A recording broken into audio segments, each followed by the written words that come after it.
All right, thanks for staying with us. This is Good Morning Nigeria on the network service of the NTA. Up next for us is newspaper review.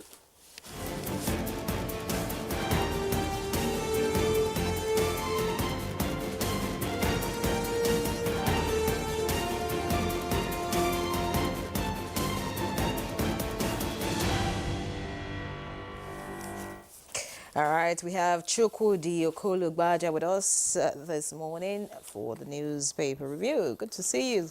Good How are you morning, sir. doing? Very well. Good morning. Good morning. I Welcome. greeted Nyere, not you. Why don't you wait for your turn? Well, I know you have that bias for ladies. By the He's intoxicated because it's Friday. All right, let's see what the papers have this morning.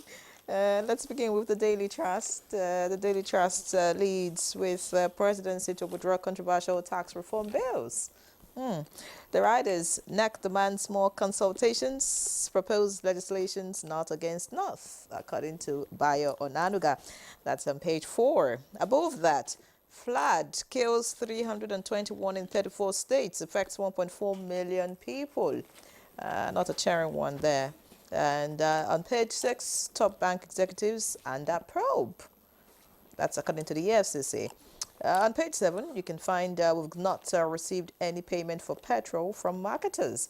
That's according to Dangote. So I'm sure that you have reasons behind the fuel queues. All right, away from that, criticism trails Ekiti lawmakers' planned retreat to Canada. You want to hear that again? Criticism trails Ekiti lawmakers' planned retreat to Canada. That's on page 15. Interesting. Away from that, 16 die in Ibadan building collapse. That's on page 8. Nigeria gets 2.8 billion naira from Google for AI talent hunt. That's on page 29. And that's the much I can take from the Daily Trust this morning. Let's see what the Daily Sun is offering.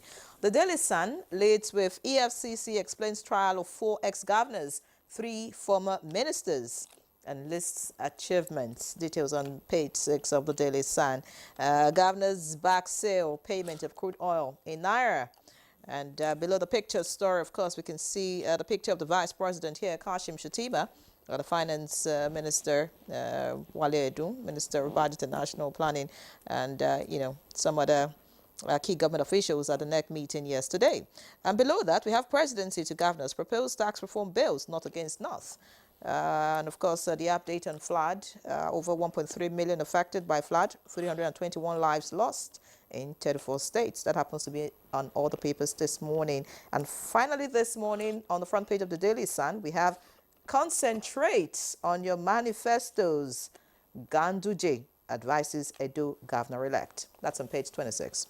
So that's it. Victor. All right, and I have the blueprint, which leads with this same story. NEC to Tinubu, withdraw tax reform bills for broader consultations. Bills not targeted at the North, presidency explains. Okay, and just above the nameplate, Benue, establish military base at Ute to halt massacre. Igede youth beg Tinubu, that's on page 6. And in sports, Wafu B under 20. Deco hails Flying Eagles on successful title defense. That story is on page 32. And in the news still, government, media partners, not opponents, Idris tells The Guardian. And that story is on page 9. And finally, EFCC flaunts 1-year record with ex-governors Bello, Ahmed, Ishaku, Obiano, with the rider recovers over 248 billion naira, $105 million. Okay. Well, and by the right strip, to close this, Ondo Guba, parties to sign peace accord November 8th. That's according to INEC. Chukode. Yeah, the presidency withdrawing the proposed tax reform bills, the bills that propose tax reforms, to be exact, is government listening to the people's complaint. I mean, when you have 19 northern governors traditional rulers team up with them to talk about a particular thing, it is something that people should listen to. So I like the fact that NEC has advised for the bills to be taken off the table for now, while consultations are conducted more widely. At the end of the day, is to get everyone on board as to the intentions, the spirit of the letters of the bill. I don't think government would set out to do anything that would be against the North. The argument is that it's actually the VAT section that is a problem for the North. They feel that the tax on VAT is actually collected at the headquarters and tax offices of the relevant companies. It is not a consumer oriented, taxation. That is what they're arguing. But that, incidentally, is what the bill seeks to change, Government is looking for every way to get revenue.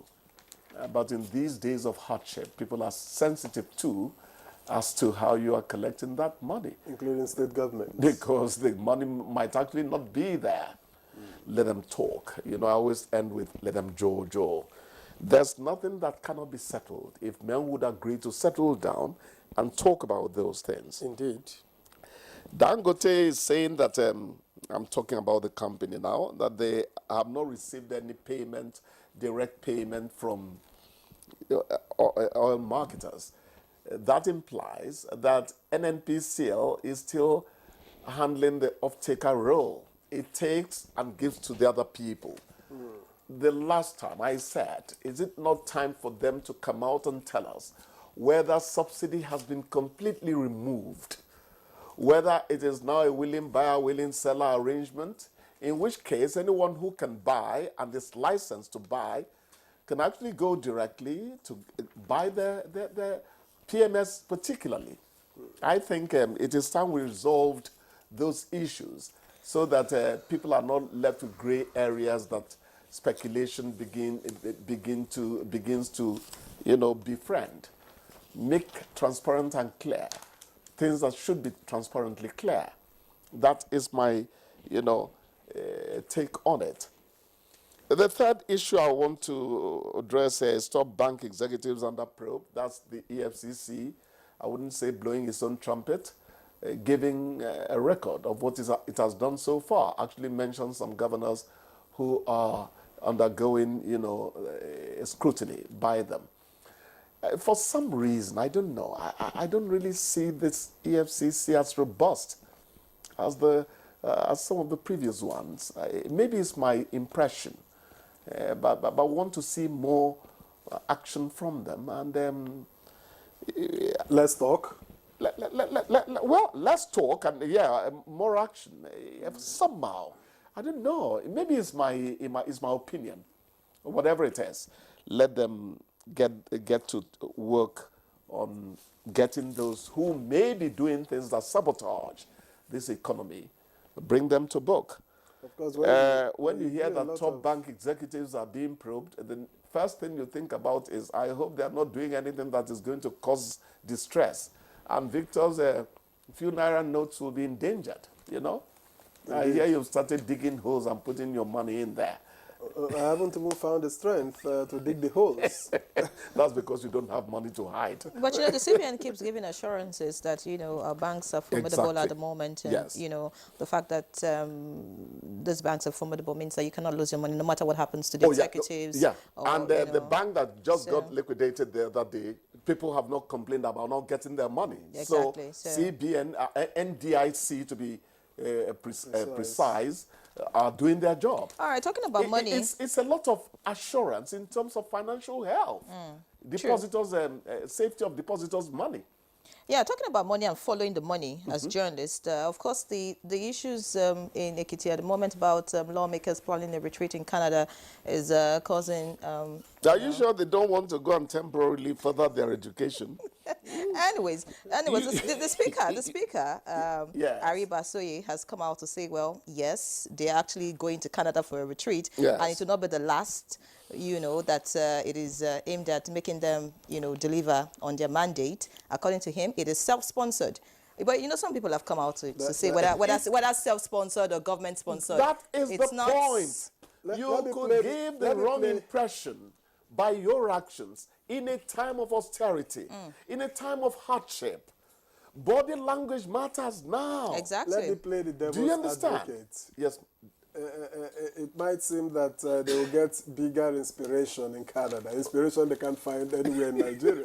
So allow them get inspiration. Anyways, from Canada. while they are getting inspiration, I think that the government and state governments need to get inspiration on how to reduce maternal deaths in Nigeria. A recent report says that 172 local government areas account for over half of maternal deaths in Nigeria. And Nigeria has one of the highest maternal mortality rates globally, with 1,047 deaths per 100,000 live births. Why? Placing it just behind South Sudan Are they not and attending Chad. the antenatal clinic or what? Medical facilities are not available in certain places. And the personnel, these are the issues, really. So, I mean, it's important for subnationals. Should not be said in this century. There is such a thing as primary health care. How many are functional? Handling maternal matter, birth matters and all that, pregnancy issues, it should be part of PHC.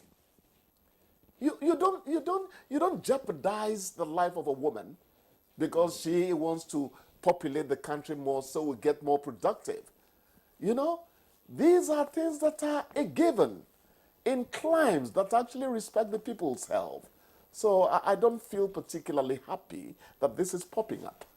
Let's do something about it. Of course, we need to, and we hope that those who were affected by the flood in 34 states, report says 1.4 million people were affected, and we hope that we'll begin to plan for next year, just so that we don't have the same report. These are some of the trending issues. You're not going to arrest climate change, which is partly the reason for it. We just need to get doubly proactive and see how we can, stem the... Otherwise, climate change is going to continue. They say it's going to be hotter this dry season we're getting into than last season. And God knows we're almost roasting. We hope for the best while we work at it. Thank you very much. I've just been Thank God it's Friday. I've just been informed that your coffee But nobody's ready. excited about Friday anymore. Are you excited? No, of course I am. You don't know what I've been through this week. We have to go on a break now so that we can take off the Good to see conversation. you. See you too. Bye, guys.